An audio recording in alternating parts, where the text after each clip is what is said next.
Nous parlerons aussi de ce livre signé de deux grands médecins. Ils affirment qu'un médicament sur deux est inutile et que leur déremboursement rapporterait 10 milliards d'euros à la Sécu. Jean-Daniel Flézaquier nous en dira plus sur ce plateau. On va maintenant parler d'un livre qui fait l'effet d'un coup de tonnerre dans le milieu très secret des laboratoires pharmaceutiques. Deux grands médecins, Philippe Even et Bernard Debré, sortent un pavé de 900 pages dans lequel ils détaillent les médicaments qui sont utiles et ceux qui ne le sont pas. Et surprise, 1 sur 2 serait inefficace. Ils affirment même que le déremboursement de ces molécules rapporterait 10 milliards d'euros à l'assurance maladie. En ces temps de chasse au déficit, ça fait réfléchir. Frédéric Prabonneau, Marie Cazot. À lire ce guide, on pourrait vider la moitié des rayons des pharmacies. Sur 4000 molécules examinées, 50% sont inutiles, 20% mal tolérées et 5% potentiellement très dangereuses. Dans les médicaments inutiles, il y a d'abord tous ceux qui sont inefficaces, évidemment, mais il y a des médicaments d'une certaine efficacité, mais qui sont inutiles parce qu'il y en a de meilleurs sur le marché. Alors, il n'y a vraiment pas de raison de les utiliser.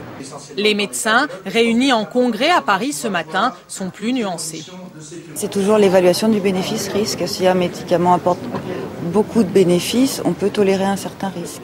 La moitié des médicaments sont inutiles, il vaut mieux les enlever. Et un peu dangereux, il vaut mieux les enlever. Il y a certainement des médicaments, effectivement, qui subissent, qui nous sommes imposés avec des lobbying, certainement. Le professeur Even dénonce ce lobbying de l'industrie pharmaceutique. Des laboratoires qui critiquent dans un communiqué un réquisitoire alarmant inutilement les malades. Autre cible du livre, l'agence qui donne le feu vert aux médicaments. Son nouveau patron se défend. On regarde tout sur le médicament. On regarde avant qu'il arrive sur le marché par rapport aux intentions. On autorise ou on interdit des essais cliniques pour l'évaluer. Et enfin, on évalue le bénéfice versus les risques de ce médicament. La plupart des médicaments signalés comme inutiles dans le guide sont remboursés. Ces auteurs estiment les économies possibles à plus de 10 milliards d'euros. Alors, ce livre est-il vraiment un pavé dans la mare? Jean-Daniel Flézaquier, notre spécialiste santé, nous a rejoint sur ce plateau. Jean-Daniel, bonjour.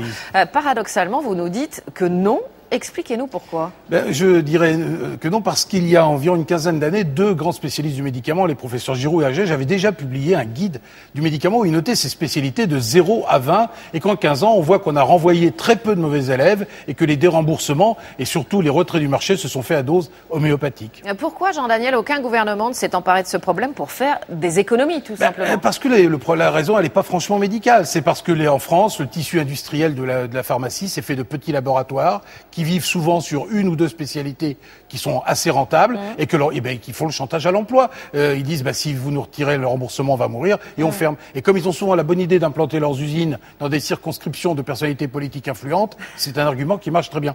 Et puis d'autre part, il ne faut pas oublier le rôle de certains experts qui sont dans les agences sanitaires et qui bénéficient de la générosité aussi de certains laboratoires pour leurs organisations professionnelles. Mais ça, c'est en train, Dieu merci, de se calmer. Alors, on l'a dit, ces deux médecins affirment qu'en déremboursant ces médicaments, la Sécu pourrait gagner 10 milliards d'euros. Vrai ou faux?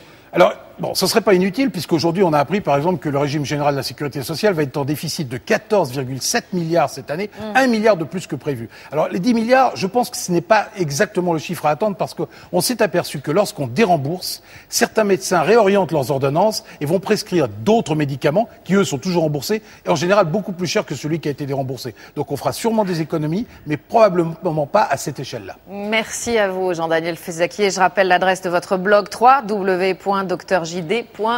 Merci encore.